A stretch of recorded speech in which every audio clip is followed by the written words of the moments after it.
Namaste.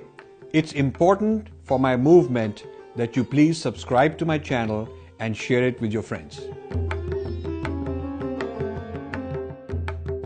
What is your prognosis or what's your assessment of the NDA government in terms of managing the economy? Some of these problems are from the past, they're baggage from the past. Rajiv, first of all, what is happening in India is an ideological fight. The left and left of center dominated this country for years. And they won't now have a formidable right. Yeah. Okay? And it is all led by Narendra Modi, who has united the Hindus. Now, Nehru's policy and the Congress policy has been to break up the Hindu community into various castes, get stampede the Muslims with fear psychosis, say, apre moa le deluge, if I'm not there, you're gone because of Pastor Singh, and kind of create a coalition and stay in power. The JDU did that Mulayam Singh party did that, everybody does that except the left. The left, does something else. So, now, Modi has come and united everybody to say growth and development and give a new vision for India, and has come to power. And they find that the longer he stays, the longer he does the right things, they're going to be out of power. So they're going after him, concocting things of, of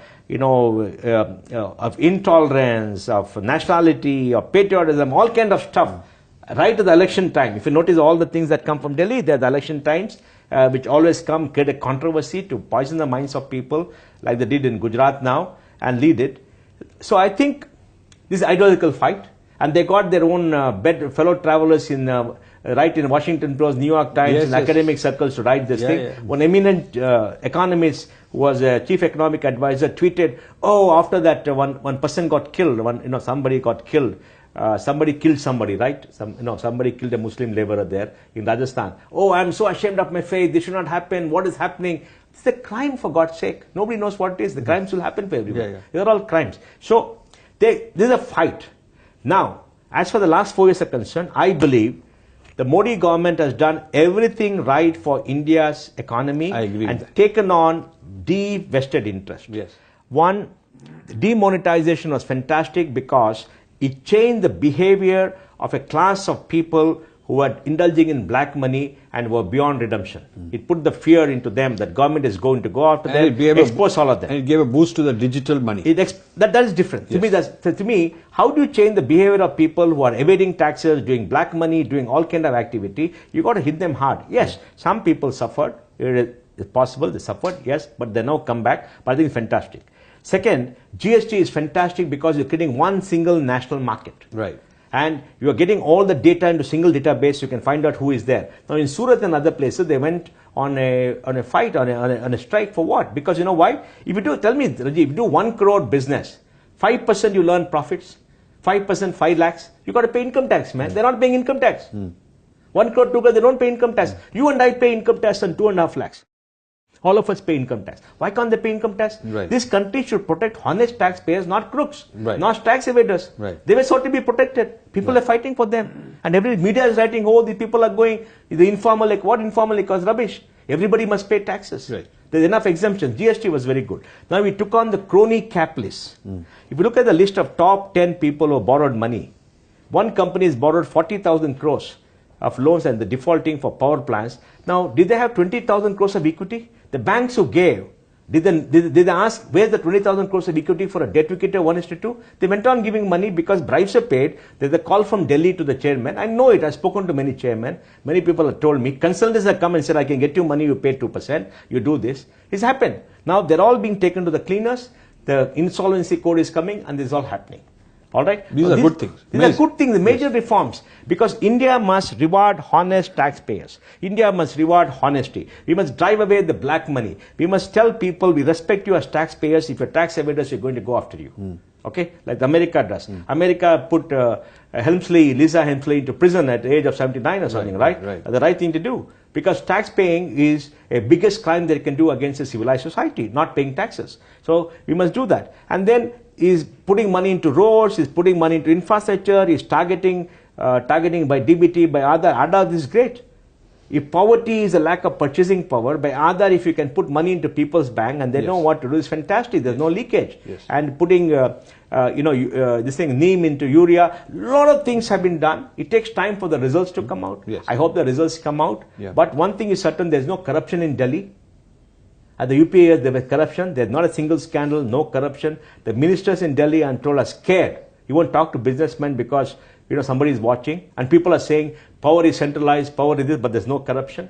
There is corruption in the states. There is corruption in transactions. That's not gone away, but people must go to jail. We need the rule of law. We need reforms in education, reforms in the judicial system. So a lot of good things have happened to this country, and globally, the world respects us.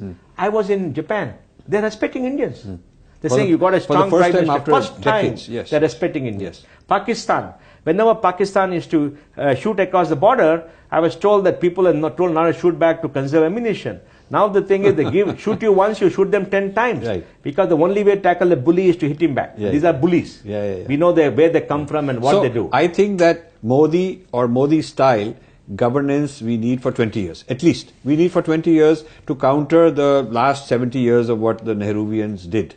This is not something that will finish, the job is not finished in one term of 5 years. So I'm very happy that this is going on. It's not perfect, but I think it's so much better than the past, and we need several terms of Modi. So but I think there are some things there must be open communication, more data being put out.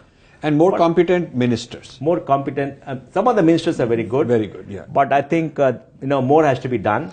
And the IAS people are still controlling too much. The bureaucrats are controlling far too much. Yes, bureaucrats, we need more freedom, more red tape should be cut, more things have to be done. Well, I get this is an ongoing thing, but whatever happened in the last 4 years, I think is fantastic, is great, the impact is being seen, and I think the future is much brighter than what has been, because the structural issues of the Indian economy are now being tackled. Now, the biggest challenge is, which people are not understanding, there's no debate, 45% of India is dependent upon 17% of the economy, which is agriculture, growing at 3%. So, 55% of India is dependent upon 83% of the economy, which is services and industry, which is growing at 9%. So, income divergence between those sectors is very large. And that is what is creating social tension. So, we have to move 15, 20, 30% of population from the land into factories, into services. And that can come by urbanization, that can come by better infrastructure, that can come by low-cost manufacturing, that can come by wage good manufacturing and many things else. Okay, that has to happen, and that is what is creating political tension. For example, Gujarat, 57% urban voters voted for Modi. In Saurashtra, in the rural area, where 73% are rural, there was agrarian distress because there can't be solutions. What can you do? Whatever money you pour in, there will be no solution. Whatever money you pour in. Okay, money has been poured in the rural sector. You can look at the budget, you can look at everything, but outcome is poor. Why? The land cannot sustain so many people. It can never happen. In the south, there is not so much of distress is not there in the south. Because land cannot sustain, there should be other occupations. So we have to invest in infrastructure, we have to move people out, and we have to go through this political mai tutu for some more time till the narrative changes. So I would think the solution for India is rapid urbanization of smaller towns. India has got 5,000 small towns. You must invest in them, give a good quality of life. So more and more people aggregate, they get better jobs. Huge infrastructure. Huge infrastructure. And the small town infrastructure, create a fantastic network of roads, link people to markets, make the railways very efficient so large number of people can be moved. And all the things should come. 5 years is too short. We are all proud of India's accomplishments in technology. But is India becoming a digital colony? That's the question discussed in the next segment with Mohandas Pai.